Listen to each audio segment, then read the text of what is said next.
you guys have hung out with us for the last 2.5 years. Most of you here that I see in the chat room, and Go on one camera today. that's all right. Fucking It came pooched. back on. Oh, it did. It did. Hot dog. And we appreciate Hot that. dog. Let's try this. Let's go to get off here, and then we'll go 3, 2, 1. Hello, everybody. How the hell are you? Beth, are you dialing in from a different country? I think you are. Let's go. Actually. A-Camp. There we go. It's a little bit bright, but he'll I'll mess adjust. with that. I'll mess While with it. he's What's messing up, with girl? the brightness and the lightness, I will tell you today was a day where I had to have the dark lipstick. You're just going to have to deal with it. I don't Just the mind way it it one is. goddamn bit. I like it. I There we will go. also tell you, since he's futzing with stuff, I tonight am drinking, I won't say it's one of my favorite drinks, but that it's looks one of good. my drinks that make me very happy. This is white wine with berries and Radimus. ice in it. And a million years ago, I was an insecure kid who was in her 30s, and one of my friends, actually my friend Allison, who I talk about a lot, her mom, who was also a friend of mine, Kitty, I still wear black most of the time, but back then I wore nothing but black all the time because I was pale and redheaded and it was hard to learn. And she said, I don't understand. Why do you do this? And I was like, it's my birthright. I am a, We just lost the camera that's okay, again. we're God here. damn it. It was my birthright. I am a New Yorker. I'm the daughter of a mortician, and I wear and I feel like I could wear black all the time. And she was like, "Oh, honey, that doesn't matter. You're so much smarter than that." Had she said, "You're so much prettier than that. You really shouldn't do that," anything other than "you're Mario. smarter than that," I would not have added color to my wardrobe. But as it is now, I wear greens and blues and grays and stuff like that. This was Kitty's favorite drink. That was also and I'm drinking scotch. That Scott's was also favorite my dad had a degree in psychology. And, coach was the coach of the football team, and he always found a different way to motivate everybody on the team. But he did it in a way where, yes, there was cursing on the football field occasionally, but there was never anything demeaning. There was never anything like, "You dumbass," or like, "What's wrong? Like, you're not weak enough to block him out of there." It was always a flip on it. And it was always like, I always throw Dr. Daniel Baker under the bus because he's Dr. Daniel Baker, PhD. Hey, but Mike. if Danny Baker made a mistake on an assignment, my dad, instead of saying, "You dumb son," he's like, "God damn it, Danny Baker, you're smarter than this. You're way smart. How is it that you're not No, that's not right." It was like, I know you know this. You know how to do this. You're the smartest guy I know. So let's line up and run it again. God damn it, you're smarter than this. It was always a positive, negative reinforcement. Well, and Tracy, what's up? Kitty was the best. Six Ways to Sunday, Mike. the absolute best. So this is one of her favorite drinks. Like I said, wine with berries and ice in it. And whenever I'm feeling Happy birthday, like Jen Sherwood. I wish Kitty could still give me advice, sometimes I break out her favorite drink. So here's to Kitty. Let's go to, I got a chat here somewhere. Let's see. Brian asked, besides football, what did Coach teach, or did he? Yes, he taught. He taught phys ed. Now it's called kinesiology, but back in the day it was called phys ed, which was a change from when it was called gym. So he taught that. He loved that because everybody had to be in our gym class. So everybody would be in phys ed. So he got a chance to see all of the, the weird kids, the isolated kids. What's the word? The loner kids. The kids who didn't want anything to do with sports. And like every now and then he'd be in class, and then be this big old 6 foot, 180 pound, 16-year-old would come in, and he'd be like, "John, what I'm seeing in class. Like, I don't like school, coach. John, do you want to play football?" "I don't know, coach. No one's ever asked me before." "Well, I'm asking you." So he was able to recruit and get a lot of people out for it. So he loved that. He also taught history. That was his primary jam. He had degrees in history and history and psychology. Yeah. And then he also taught English from time to time. And then he would, in Sheboygan, where we grew up, you would, if somebody got sick or whatever, or there were subs or there were problems, people would jump around to other people's class and run things. So he did. Reagan said, "Is that So John I was Tweedy?" just about to say, Yes. there are some pieces of Coach really in John Tweedy. The voice. The voice for sure. And I personally think that the voice of John Tweedy is Scott doing Coach when Coach is that encouraging guy. The only difference is Coach is brilliant and John Tweedy's a lovable yo-yo, right? Like he's not exactly Mario asked if my voice is deeper for some reason. There's two reasons. Hello, wait, let me finish about Coach. Oh, sorry. But when Coach is disappointed and when Coach is a little bit angry, That's Killian Carbonaro. I see. Ray was asking the big kid was John Tweedy. No, John Tweedy, when John Tweedy was 16, I'm going to guess John Tweedy would probably been 6'2", probably 230, eventually becoming the giant of a man he is. So I've been taking a lot of voice lessons, and that is a big thing. And we're not going to get and not going to get dirty with this, but a lot of work on raising the soft palate and expanding the throat and yawning down to the collarbone, so to speak. Okay, you guys also his current voice teacher or coach or whatever you call it, his singing coach is so great because he has Scott do things to get sort of out of his own head about what a singer sounds like. So sometimes he gets a homework lesson where he has to talk for 20 minutes a day in an announcer voice. I've got to do the 1950s announcer voice because I want to learn how to project into the resonator. Also, you have to have a certain level of volume control because singing is just loud talking. That's all it is. And sometimes he has to do the radio announcer voice. That wasn't the radio announcer voice. Like, it's 5:15 out here on the I-5 and traffic's congested all the way back to downtown. We're going to give you the traffic on the ones and the temperature on the bottoms. And then the last thing that he does sometimes is he has to talk as if he's surprised by things or like startled Nicholas by things. Sansbury Smith is in the house. Hey, Nicholas, nice World to famous see you. author Nicholas Sansbury Smith. Yes, Matt Moretti, a lot of phrasing. Lonely Bob, yes, because it's not that it's deeper, it's the same note, but there's more resonance, and it sort of... And he has more control here. ...tricks you into thinking it's deeper. I've been going through this with the vocal instructor, like I've been singing a lot of Ozzy, and you sing a certain way, and I sing another song, he's like, well, you're actually singing higher than the Ozzy notes that you don't think you can hit. Right. Because that person is singing a different way. I'm like, no, that's like deeper. That's like an octave, 2 octaves deeper. It's like, and then he'll measure, like, no, that note from Ozzy, which is very nasally, and... Barry Mason, like way up there. Somebody else singing the exact same note, but with more vocal training, if you will. It adds more bass to the note, but it's still the same. So yes, it sounds deeper. And then the other reason, hold that thought. The other reason is because I was in Michigan for a funeral. Yes, this is actually true. And invariably, when I go out with Dr. Daniel Baker, PhD, and Rob Otto and Jeff Rabelge and other people, I get a couple of soda pops in me and I start screaming like a friggin' moron because all of my jokes have to be at maximum volume, at maximum John Tweedy graviality to the voice. Mm-hmm. And then the next day, my voice is shot, but it's like much deeper. Like the next day, sure. I come back from like, hi, we got home on Sunday. Hi, baby, how you been? And it's still a little too much. I was just going to say, can I have the bigger camera? Yeah. Oh, yeah. Super, super quick lesson. If you guys don't know how your vocal cords work, because this will be important in the winter if you get colds or whatever. Your vocal cords are shaped like this, and they are. I don't think that they're muscles, but they're shaped like this. They're connected sort of at the bottom here. Men have a deeper voice because when they go through puberty, testosterone lengthens them, right? So they get So my vocal cords kind of are probably shorter, and that's why I have a higher voice because I don't have as much testosterone. So mine are kind of like this. Scott's are kind of like this, but they all need work. Everyone knows if you use your voice too much, like on a weekend, like he just talked about, you lose your voice. It gets scratchy. Yep. If you get a cold, it gets scratchy. That's because you're not working those vocal cords.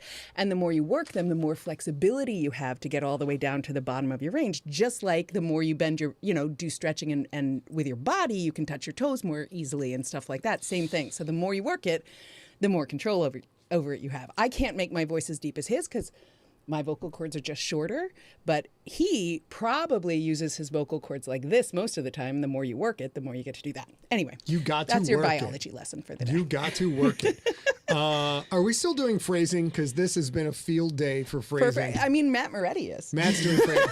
Can always count on Matt to do phrasing. All right, hit it, baby. So we have a ton of stuff to talk to you about, but nothing other than hanging out with you. This is what we want to do today. We are going to talk about, you guys, it's Peach Cobbler Day, as you already know.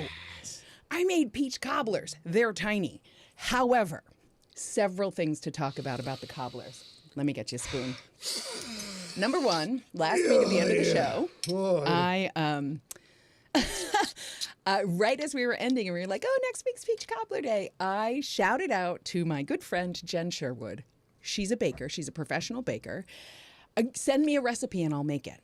And then we're going to get into it a little bit later, but Jen had the most exciting, busy week Maria. in the last 4 years in her life. There's a billion Wow. things going on in Jen's life right now, good things going on. And she still found the time to send me a recipe. And she texted me yesterday and she said, so what do you like, biscuits or crust on the top? And I was like, I don't know. I don't really know a lot about, I'm Northerner. I don't really know a lot about Cobbler. I thought it might have a crumb crust. And she was like, not traditionally, but if you want a crumble, I'll make you a recipe for a crumble. So this is a unique recipe from Jen for us, for SIGLERinPLACE, and I made it today. And what's the verdict? Oh, it's fantastic. It's fantastic. Cheers. Cheers. I didn't make it in an 8x8 pan, Jen, because I didn't want that much cobbler left over because he's, yeah. But thank you so much. I know you had such a busy week. We're going to get into that in a moment, but Wow. Wow. so good. That's Peach cobbler day. delicious. We're also going to talk about, we have a Sigleration we're going to talk about in a second. Tweet of the week. Do we have a tweet? We do? We do. Okay. Yeah. And then just going to do a CRYPT update. I still am getting a handful of questions about the house tour, so I have 2 little short videos to show you about the house tour. And then if we get time, we have tons of questions. And you guys always, we've had 2 folks ask recently, one by email and one today in Sigler Junkies. How long is the Stone Wolves, and when do we send in questions? For every story that's currently being podcast, you can send in questions whenever you have them. I always set up at the beginning of a podcast, I set up an email folder in my inbox, which is like Q&A questions. So you don't have to wait and we won't lose them. And you're also welcome to resend them if you think I will lose them. But go ahead and send them when you want. Ladies and gentlemen, anybody in the chat room who thinks that Kim Hansen might want to try out Archer, she doesn't. She want to know the history of phrasing, and I don't know that you can't explain it. You Sean have to got kind it. of Sean's killing it. Thank you, Sean. But Kim, being an '80s kid, I think you definitely want to watch Archer. Archer is an animated show about a super spy and a spy agency, and I scared the dog. it is like literally nothing but toilet humor jokes and 80s references. That's it. That's the whole show. 80s references and some wonderful acting. It's very funny. So let us move on to, of course, if you're not signed up for the Moretti, newsletter, it's not a la mode. It's chantilly cream on top. John Vizcarra, who's been to a Sigler Fest that is named after Archer, Sigler Danger Island, has never seen Archer. John Vizcarra has never seen. John, I believe that also being an 80s kid, you might truly in danger zone. Yeah, it's a work of art. It's one of my favorite shows of all time. It's amazing. Yes, doll. Speaking of John Vizcarra, Yep. he and I were chatting earlier today, and he had a thing I want to quiz you about. Oh, gee, better not be a quiz about my own fiction because you know I It's remember not about shit. fiction. It's about this show. What's special about today? It won't be a long quiz. Is this our 3rd year It's anniversary? Nope. It's not Sec- our 3rd year anniversary, but along those, how many episodes do you think today marks? No idea. Make one guess. 52, 104, 104. 150. 150. This is our 150th episode, you guys. Thanks for hanging out with us the whole time. This was supposed to be like, we're going to do a live stream for like 3 months until we get this COVID thing wrapped up. You know, go to the guy, get a shot, throw a Band-Aid on it, go back to work, everything's fine. That was the intention. And now look what you have done. You know what? God damn it, junkies. You're smarter than this. I know you know how to do this. I know you know how to COVID. All right, so let's see. So let's go to the tweet of the week, ladies and gentlemen. It's special tweet of the week because another one of my favorites. I'm not only a child of the 80s, I also love 90s stuff, and what I think is 90s. Well, let's take a look. Let's go to tweet of the week. Switch over to the tweet scene. And here we go. This is from Matt Weingard. Puts up a picture of Mount Fitzroy. He's getting into the book, and he says, "Oh, Doyle rules." Now I understand what you were doing.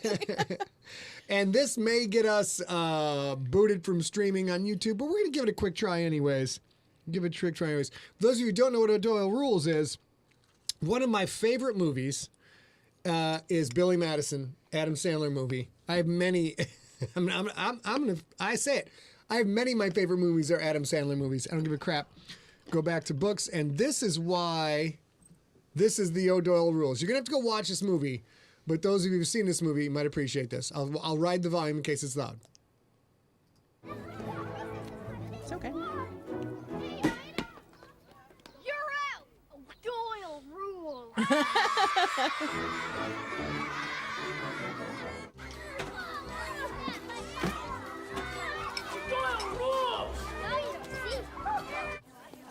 O'Doyle rules. Thanks a lot, O'Doyle. Nice meeting you.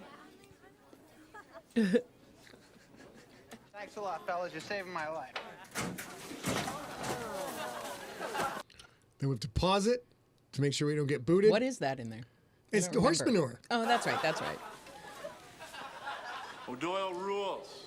O'Doyle, I got a feeling your whole family's going down. But for now, I got to study. A little pause. Look at that station wagon. O'Doyle rules. O'Doyle rules.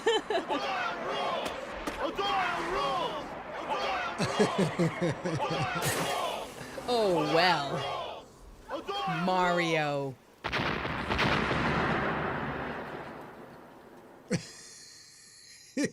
They didn't even have enough money in the budget to buy explosions, so they just put it in That's sound true. effects. It's so True. great. Okay, Anyway, let's so see. there you go. So that is O'Doyle rules. That is the tweet scene. Books.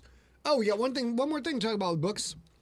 For those of you darling junkies, we're not going to talk about books or Gorgeous junkies. gorgeous. Let's get caught up on the CRYPT. This may surprise you. This has jumped up a notch.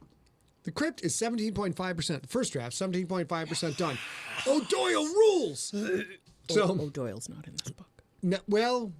No, O'Doyle's not in this book. Nor will I accidentally rename a character O'Doyle. That's only 'cause when I you're did really. Pookie Oh, Chang. wait a minute. He's really stressed out right now. Oh, it's been a long time Those coming. of you guys who have been around for a really long time remember that when we were doing what became Empty Set was doing the starter, Scott was also writing Ancestor at the same time for Random House.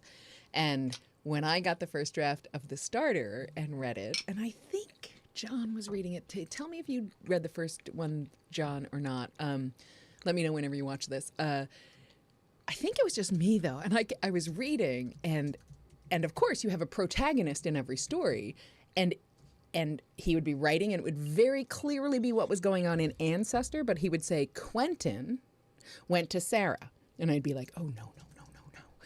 And then the other was also true. There would be times on the gridiron where PJ Colding showed up. Yeah. And I don't, as a non-writer and non-creative, I don't understand how that can happen. But watching him work, especially when he's got 1,000 things going on, I can totally see it. Hold on. Uh-oh, what's I should happening? have just said this, but I will. I'm responding to Reagan.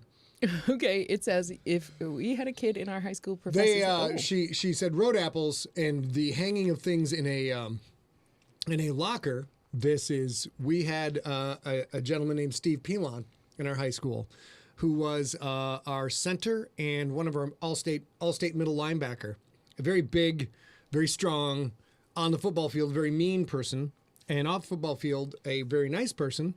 But Steve Pilon was in love with Carol Yeck in high school of Yeck's Drive-In. What's nice the burger is, place. Here's what I know from some of your. I have met a handful of Scott's friends by now, of course, and we had a guest sometime in the last year come to our house for dinner, Connolly Sherwood, who I'd met a handful of times. Conwood, yeah.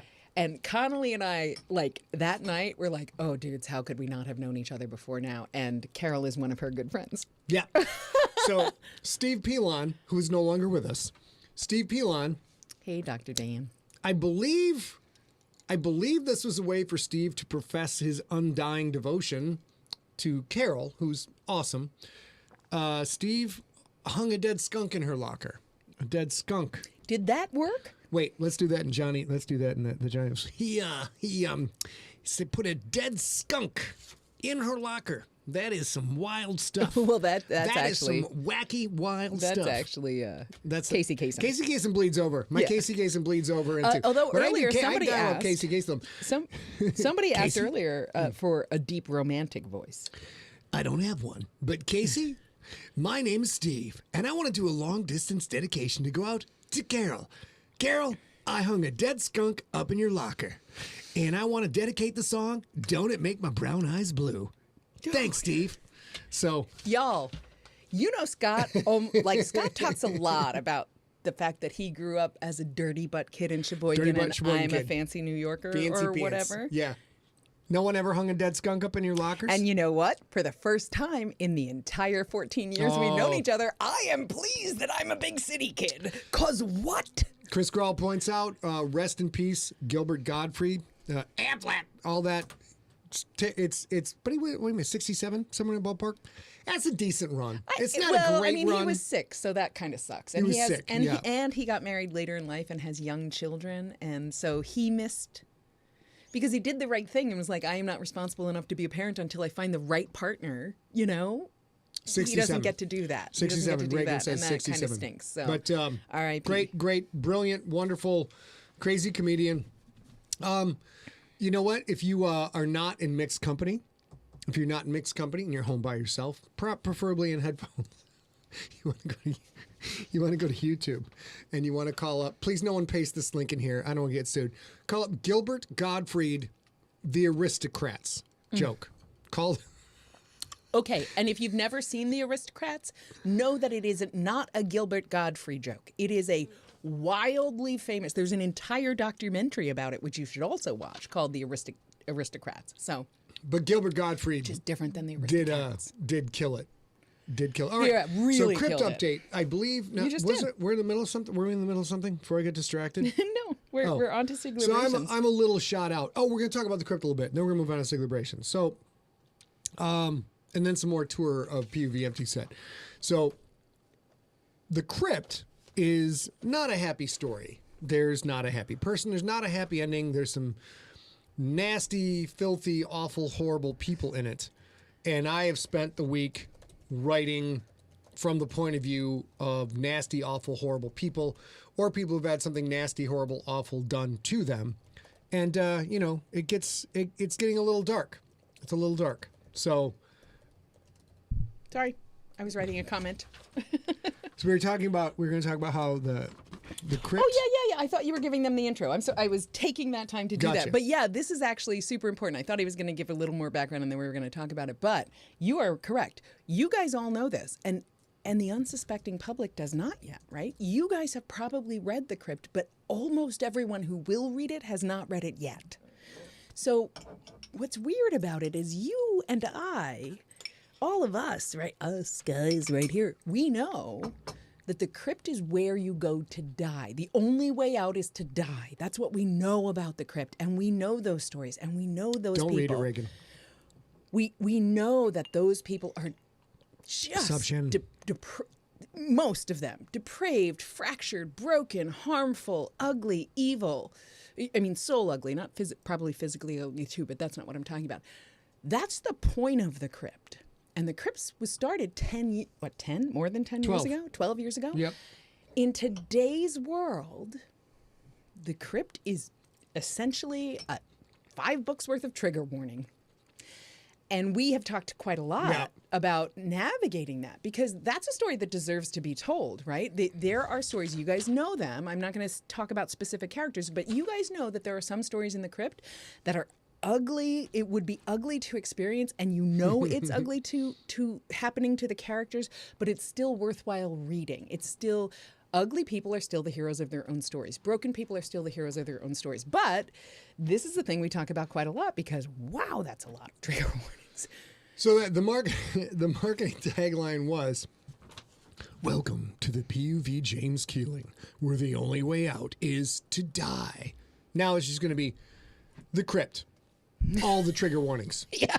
Whatever Yeah. your trigger is, it's probably going to get tripped by this And this book. we're It's in a- dark and it's not. Yeah, there's you not. know- Everybody does not wind up okay. It doesn't happen. Yeah, and of course, we have talked about on this show. I have been through trauma in my life. I have PTSD. I believe I am okay. But I think if you came into my life at the moment that the trauma that caused my PTSD was happening to me, you would think this is not entertainment. I don't want to. I don't need to see. This is trigger warning central. Mm-hmm. And that's where we're meeting every one of these characters. When we meet them and they join the crew of a 5-book series, we meet them That's how they get assigned to the crypt. They get assigned to the crypt by oh, it's great. Oh, wow, wow. See, schizophrenic. I don't mean schizophrenic. We've So got sorry. a That was somewhere. Yeah, I didn't mean to say that. It's frenetic is what I meant to say. However, that is a place, and Scott, as he's rewriting, is not finding that the story doesn't hold up, but the environment that he wrote it in and his collaborators wrote it in back in the day is a different environment now. Yep. And it's not that you can't talk about it. In fact, you should talk about it. It still exists. As long as it still exists, we should talk about it. And surely violence still exists. But we have to figure out a way to talk about it. So we'll say, and I'm 17.5% of the first draft, and I will say that it's the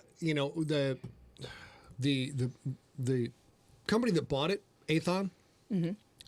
I'm not entirely sure they knew what they were getting into, and they may very well understand that there is some dark shit coming their way, or they may get it and be like, "Whoa, we were not prepared for this." So it's still. We're going to get into a lot of the awful stuff that real people do every day on this planet, but it's not. I mean, it's a lot of surface level skimming of this awful stuff, but it's squicky to write it. It's gross to write it, and but it's kind of so I'm kind of a little we're working on it because kind of a little out of sorts writing this book, but the Crypt is not for everybody. This is not going to wind up on the Hallmark Channel. This is not going to be Lifetime. It's not going to be. It's not going to be Lifetime. Yeah, the Crypt and the Lifetime channel will be a very different story. Very different. Jeff Extra asks if it would help if a bunch was pre-order. When this goes up for pre-order, I'm sure they will be delighted with the initial response. But the other thing about Athon is why we got into bed with Athon is they are very, very good at algorithms and marketing and knowing that if you bought this, you might like this. Stuff that we've tried to do and we just suck at. They are very, very good at that. What I thought Scott was going to say when I was throwing the "I love you" out there is they are really good people too. I have read they are writers.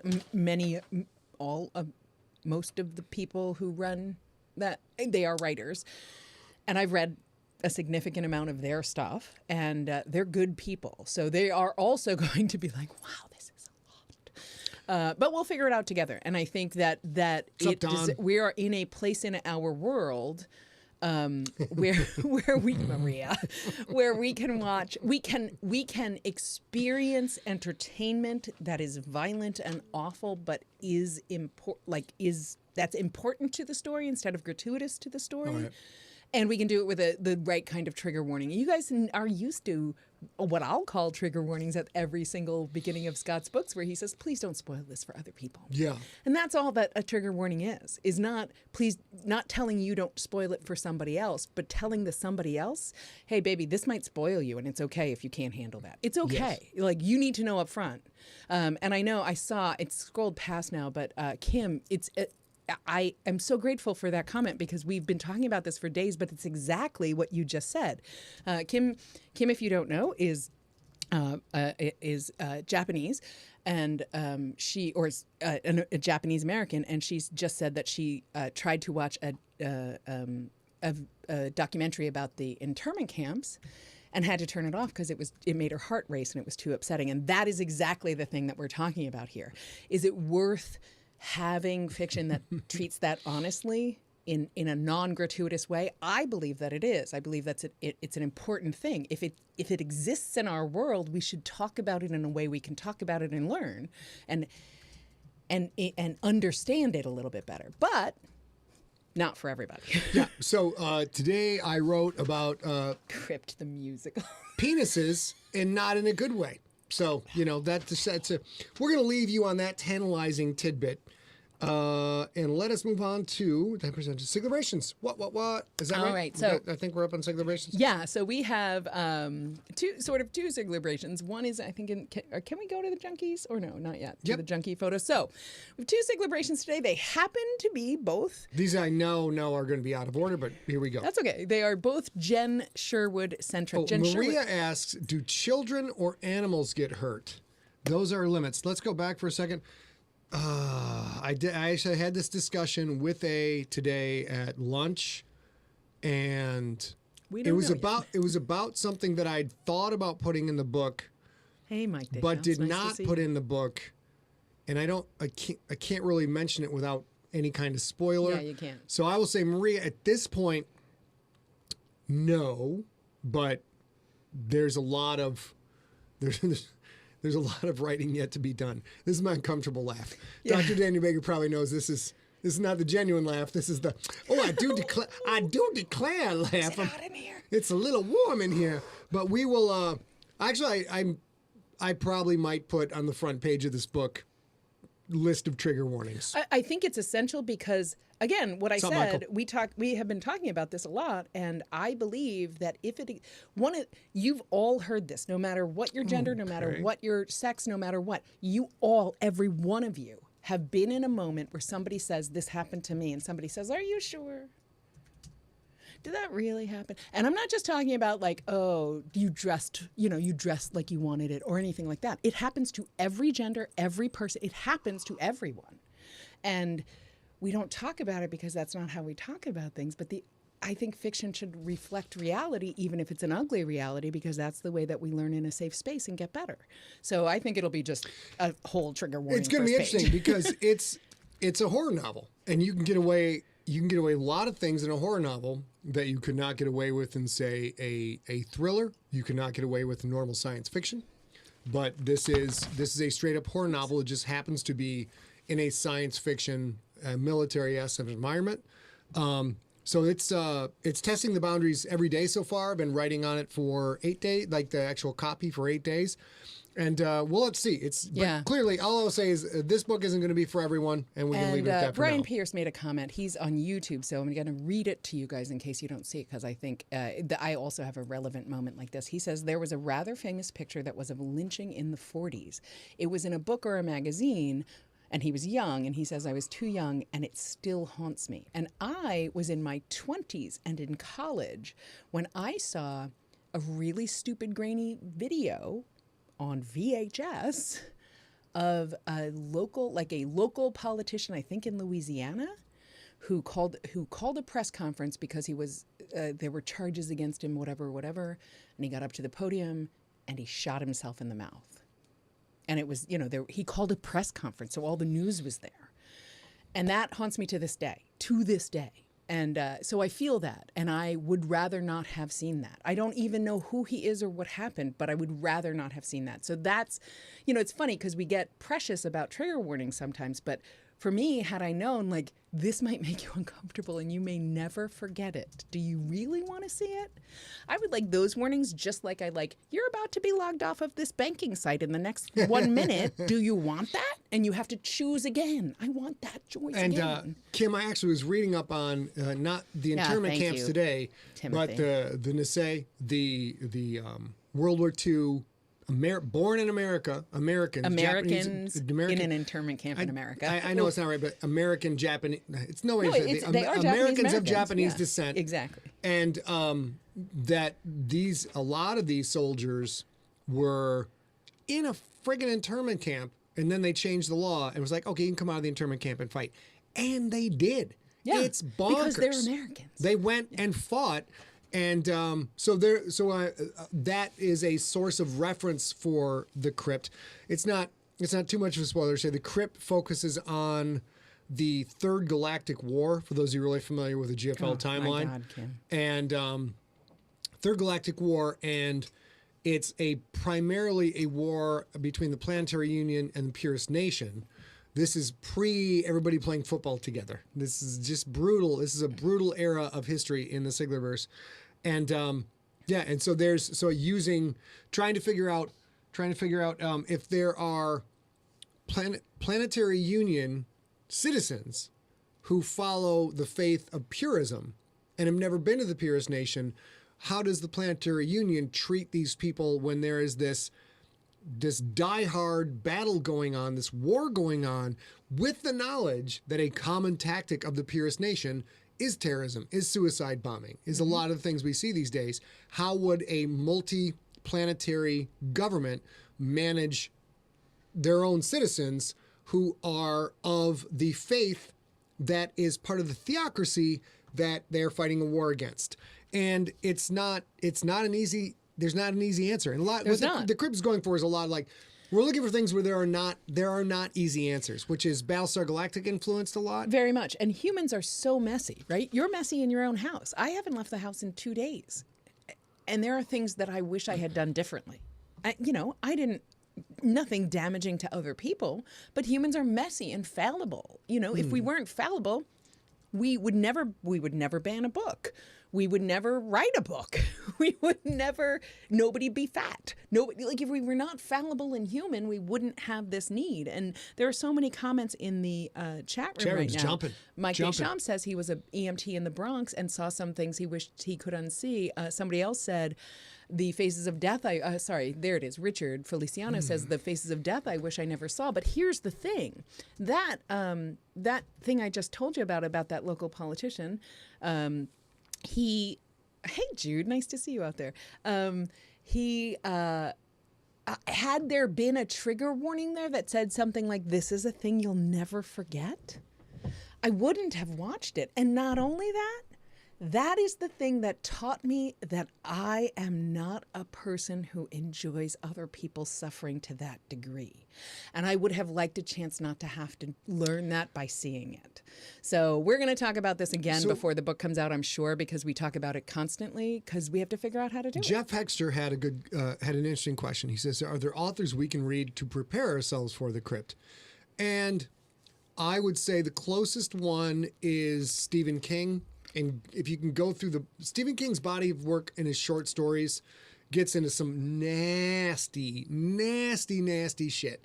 And he never flinches away from any of it. He writes, rape, murder, child molestation, not a lot of damage to animals, but just all like Stephen King's like, I'm going to write this. You probably shouldn't read it like that. And he also writes what's happening in those people's minds, right? We had a big conversation today about this, which is why we're spending so much time talking about it, because I think we're going to have to talk about it a lot and with you guys and figure out the right answer somewhat. He writes those characters in their own head as well. Stephen King does, as does Scott. And that means you have to get into the mind of somebody willing to do that and somebody willing to do those atrocities and think they're doing the right thing. And that's inhumane. That's weird inhumaneness. So it has to be hard to do, but it's also the safest way for us to examine the idea that those things exist in our world. So we'll figure it out maybe. I would say maybe Nick Cutter as an author, but I read The Troop. It's exceptionally well written, but there's some animal torture in it that it took me out of the story. But Nick Cutter's willingness to go to like, what if this happened, and then just dive in and write about it. So Nick Cutter and Stephen King both, I think, are people who don't have an agenda. Like, I'm gonna shock people today.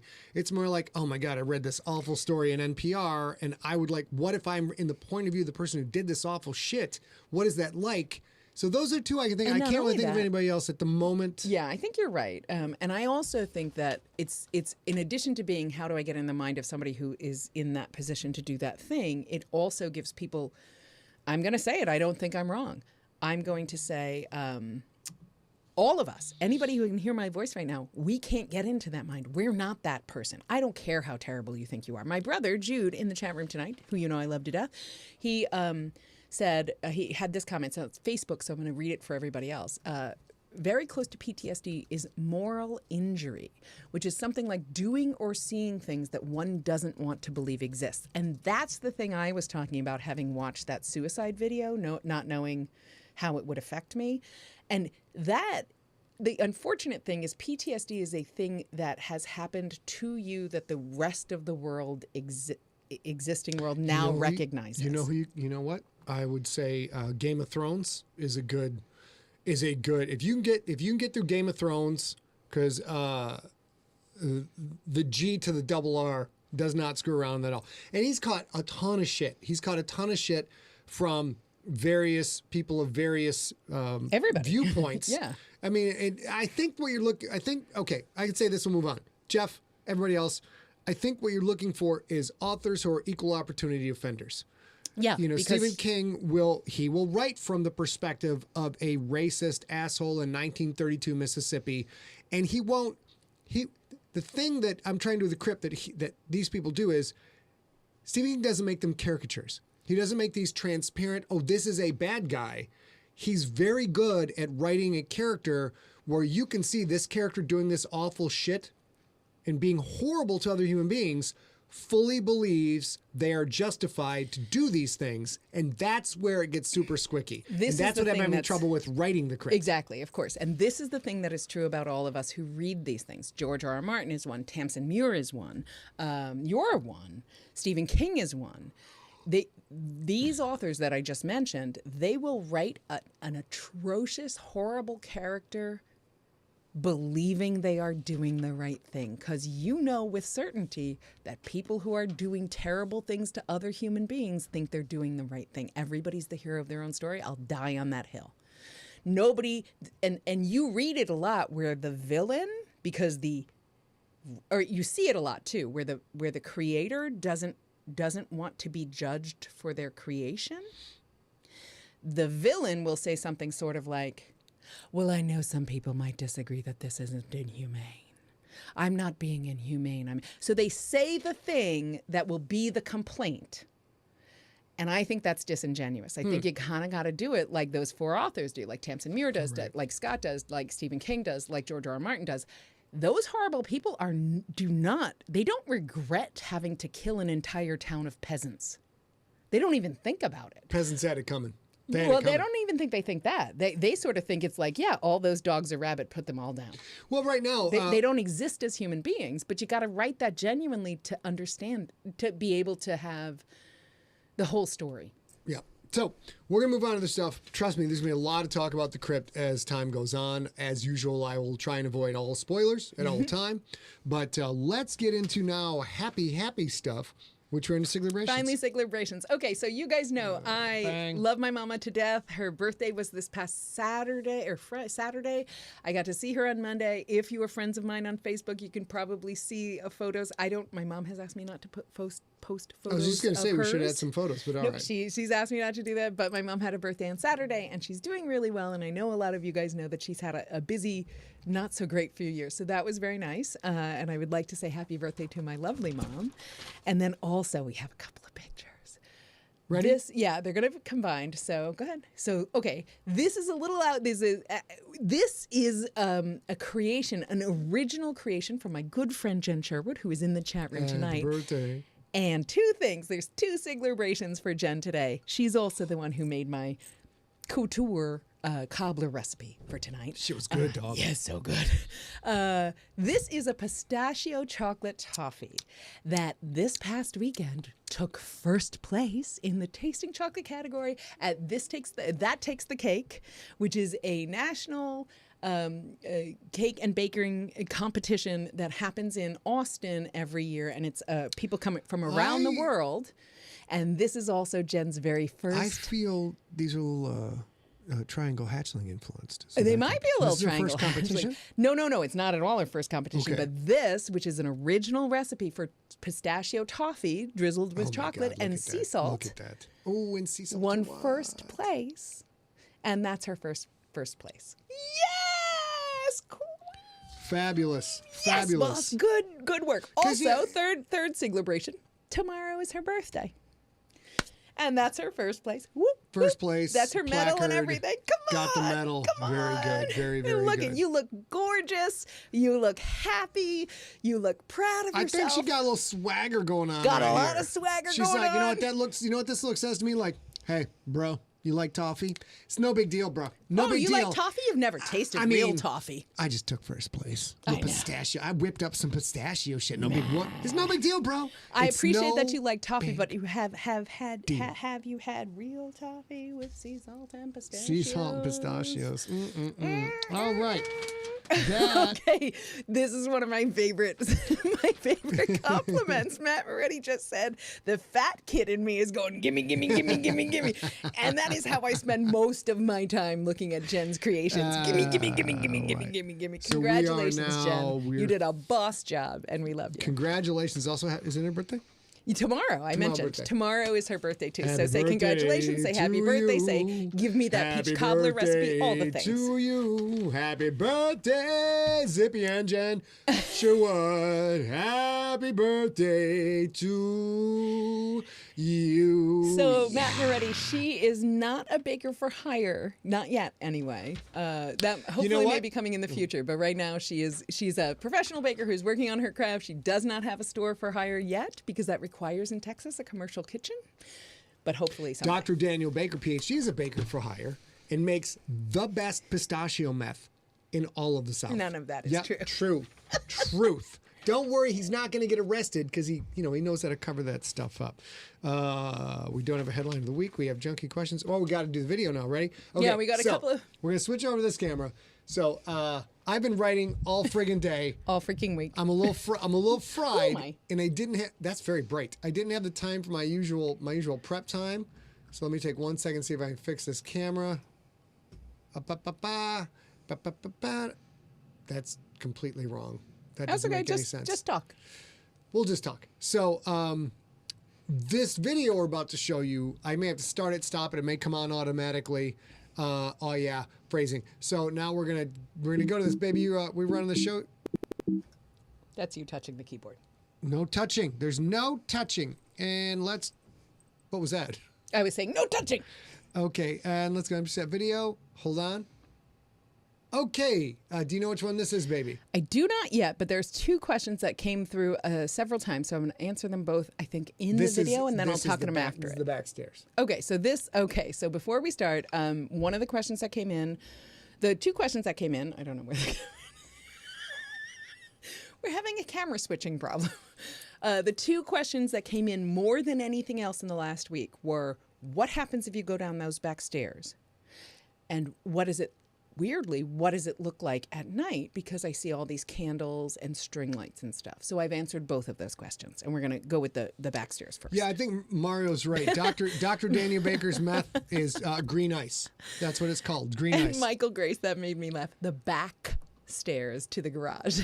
Yes. Not the bat stairs, but I wish. Now, normally, when you're talking about a place where I live, what happens when you go down the back stairs? It's not good. There's nothing positive that comes out of this. But then I married A, and A doesn't want to put people in an abattoir and do away with them in a very painful way, so you wind up getting this right here. Here we go. You ready, babe? I am. And again, I'll hit play, and I'll be monitoring the audio. I'm sorry. Audio goes south. I'll fix this quickly. Here we go. Okay, so a few of you asked what happens in the evening because you saw all those candles and such. So I'm going to show you. Oh, that's the first one, actually. When it's evening, Oop, shit. Sorry. That's okay. Go ahead. I No, told no, my papa. I understand what I did. Sort of. God damn it. Here we are. Bring this back. Sorry, guys. Turn that off. Turn this on. Now, ready? okay, so There a we few go. of you asked what happens in the evening because you saw all those candles and such. So I'm going to show you. Oh, When it's Sorry. evening, and a scotch. Thanks, baby. we do light the votive candles, and we do this, and it's a little more ambient light in the evening than it was. Look at those that bad you saw basses. today. But we also light these little fairy lights. And I don't know that why they show up highlight blue on video. the Hall of Fame items, fan-made items, and Hall of Fame items, but also the booze, because let's be fair, it's a pandemic. But we light lots of candles. This is a little more ambient. Let me do this for you. We do this. It's like And Rick James's then house, there you were guys. A couple of or a couple of questions. I'm so sorry. Sexy candles. specifically about these. And we have shown this drawing on the top that's in the orange, matte, and black frame before. This is my dear friend Brian George, who is a fine artist in New York. He drew that for us as a wedding present. He started it in 2016 and finished it in 2020 when we got married, and that is Reese and Squeaky. It didn't take him 4 years, but he put it this- down.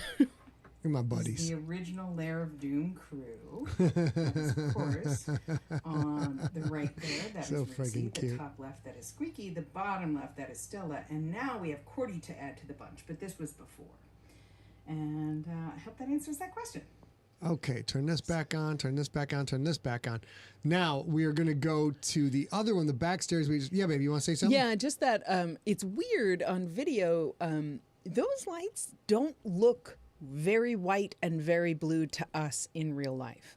But they do on video, but I don't know why. It's the force. It's the They're- power they're of the kind force. of Dark side. the ones that for are us. Dark that look side. blue to you are very very twinkly and bright light, and then the ones behind the camera or the ones behind the TV, I mean, are very sort of warm and yellow. But I don't know why they show up different on All camera. right, and we'll go back to video, and now we did.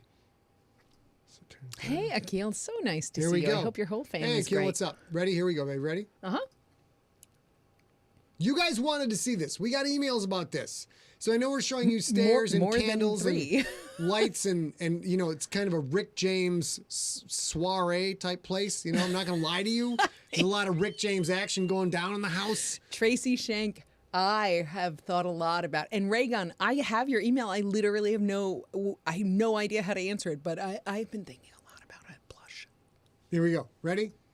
All right. See. Oh, no, here. Boom. Wait, bring this back. Boom. Now I know what's up. What was down the back stairs, so I'll show you kind of. I'm not going to go into the garage because it's a garage like everybody else's and it's a mess, but this is the stairs to the garage, and we have a little bit of a pantry down here. My brother, Jude, who you all know and love, calls this the Cold War stash. But, you know, in case either one of us gets sick or needs a little time off from leaving the house or leaving the PUV Empty Set, this is a little bit of a pantry. Okay, so that is that, and then we have I think one we've more. answered most of the questions. This is not about our I home. guarantee there'll be more questions coming in about the pantry. Yeah, or the house, and I'm happy to answer them if they're appropriate. Ready? And now we got a little bit of a message from Belize. Is that right? Belize, yeah. Okay, here we go. This is, of course, Evo Terra, who is doing all kinds of magic for us on the back end. Oh, yeah, which you guys will see in a couple months. But for now, he has decided to vacate the premises of the USA and travel about, and here we go. Yo, Sigler, hey, I know you guys are doing Sigler in Place tonight. Instead of, you know, coming to Belize, which is where I am, and all these motherfuckers too. Oh, my friends. But that's fine. You just go ahead and do your in place shit without us because, you know, it is what it is. Cheers, mate. So They booed Yo, us. Well, Sigler, hold on, hey, hold I on. know I you gotta guys make are the video. doing Hold on, Sigler in guys. Place tonight instead of, you know. There we go. All right, back to So that. you Let's go to the beautiful cam. we were supposed to be on vacation in Belize this week. We had to bail a little bit earlier because of family issues on my side of the family. You guys know that my mom and stepdad, they live really sort of close to me, and and you know, my mom has had a big couple of years. So there were a few things that made me think I can't be out of the country in an emergent situation. And we had to back out. But that doesn't mean I'm not super jealous that I'm not with my 6 friends in Belize right now, because it would have been a beautiful vacation. So hopefully I get to do that sometime in the future. But pandemic makes you have to do a whole bunch of stuff. Yeah, and we did this. We were going to go because, you know, pandemic. Finally get to travel. Let's do something fun. And then we had to kind of A's mom, A's dad. There's a lot of stuff going on right now. And then we decided not to go. And then Rob Otto's mom passed away at 98. Is that right? 98. 98. That's a good run. Passed away at 98, and I had to fly back to Michigan for that. So Yeah, so it sort of worked out. In a weird way, it sort of worked out. Except working out means I'm not in Belize drinking. Agreed. A lot. With Getting those all the 6 high. absolutely gorgeous human beings that I would love to be with. If you don't Right, know, Brian. those were the Moriartys and the Presses. Yeah, bummer. So a bummer. couple things that from the chat room. Brian, my mom is doing great. My mom has lupus. It's a progressive disease, but she's absolutely in great shape right now. And I'm super grateful for that because it's been almost 3 years since she felt as good as she feels right now. So that's really terrific. Jason, thank you so much for the good wishes. I will make sure my mom We have knows. multiple people in the Also, Belize. Shannon, Bethany, I must tell you, because isn't this fantastic? Guess what? Shannon's been asking about my lip color, which I said at the top of the hour. It was a dark lip month. So, or dark lip day. So I'm not even apologizing for it because it's fucking fantastic. It's Bare Essentials. and it's in their Base Pro lipstick line, and it's boysenberry, and the actual number is 87002. The reason that I had to tell you guys all live is 1, it's fantastic. 2, it lasts forever. And 3, it's by by Bare Minerals, so it's not even that expensive. I wear a lot of e.l.f. cosmetics because they're great and not too expensive, and I wear a lot of Bare Minerals because they're very, very non-comedogenic, and I have a terrible skin, I'm terrible with makeup and skin, and I love to wear makeup, so I had to tell you. But yeah, it's that, and it just has a little bit of lip gloss, like clear lip gloss on top to give it a little bit of shine with the lights. All right, guys, I've been writing all the live long day. And then you will write all the live long day and you will make the words for us. That's what you will do. Your purpose is to make the words. Thank you, Jason. Make the words. And now we're going to sign off and I'm going to go watch Jude, a World War II Lauren movie. Yeah, we're going to watch a World War II movie tonight. Jude, please tell my sister-in-law I love her to death and I love the pups. The pups are all ready for Easter this weekend because my brother and Jude, or my brother and sister-in-law sent them little Easter bandanas. You'll see them on Sunday. For all the people in the chat room today who are answering my questions on the way, it's a rotating crew, but there's a specific set of people who are answering all the questions this couple weeks. Thank you. You guys are awesome and extremely helpful. And yeah, Boss, I hope you have a terrific day tomorrow. You absolutely deserve it. Thank you so much for the peach cobbler recipe. I love you so much. Right. And if you guys need anything, it's the same thing as always. Next week is going to be an office hours. It's not going to be quite We this haven't structured. decided yet. We haven't decided yet. A brought up office hours. If I have time, we're going to do a SIGLERinPLACE 420. It's a Okay, 420 SIGLERinPLACE. If I have time from the writing, which I probably Lee, don't, thank it'll you so be in much. We office appreciate you hours. too. If it's in office hours, it's literally going Kevin, to be nice to see you and say goodnight. the two of us, probably just me, could be sitting in front of a camera, probably giggling a whole lot. You can join us. You can join us. I may get a joke book and just read jokes from a joke book. You don't know, but it's 420.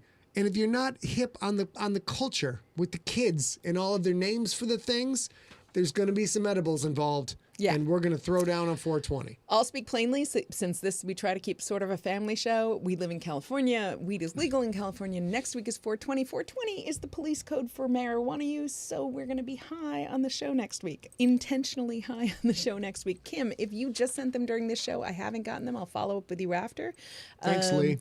But Thanks, until Michael. then, as you guys know, everything you need to ask us, everything you want to know about us or any question, info@Empty Set. That's always the right answer. I know I chat on Facebook sometimes, but I'm terrible at Facebook. Don't Facebook me. Info@Empty Set. We'll be back on Wednesday, April 20th, 2022, which is which could be in office hours. It is, of course, we're going to get, I was going to do SIGLERinPLACE, and then I got high.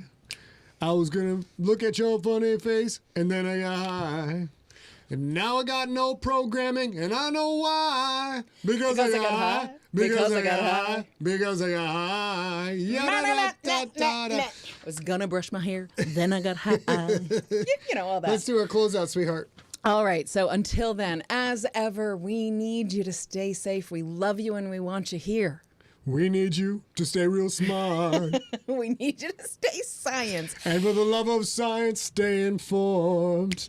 Now I got the COVID. I know why. We don't have COVID, by the way. Because we got high. Because we got high. Because we got high. Ya-da-da-da-da-da. Switching over to main camera. That's why. We're going to send you gonna put on guys a bra, out. but then and I that's thought, why. why? Now you can kiss off into the sky. And I know why. Connie Taylor, thank Because you so I got much. high. Because I got high. Because Bye I got fucking bye. bye. Ya-da-da-da.